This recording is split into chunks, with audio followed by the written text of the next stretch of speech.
એક માલધારીની દીકરી ગાયું લઈને ઢોર ચારતી હતી, ઘર બાજુ ગાયું જાતી છે, પણ એકલી હતી, અંધારું થવા માંડ્યું હતું.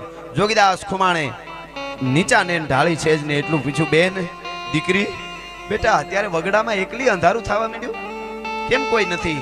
તો કે હું એકલી છું, મારા મા બાપ તો બચપણમાં ગુજરી ગયા, હું મારા મોહાળમાં છું, મારા મામાના ઢોર ચારું છું. એવું છે કે હા, હું એમ નથી પૂછતો બેટા, હું એમ કહું છું બેટા આ જમાનો ખરાબ અને આ એકલી અને અંધારું હમણાં થઈ જાય, આ વગડો છે, તારી ઉંમર બેટા જુવાન બેન દીકરી છો બેટા, તારી ઇજ્જત આબરૂની તને બીક નથી લાગતી બેટા? આમ એકલું વગડામાં ઢોરા રાત્રે ન ચારાય, દિયા હાથમાં ન ચારાય.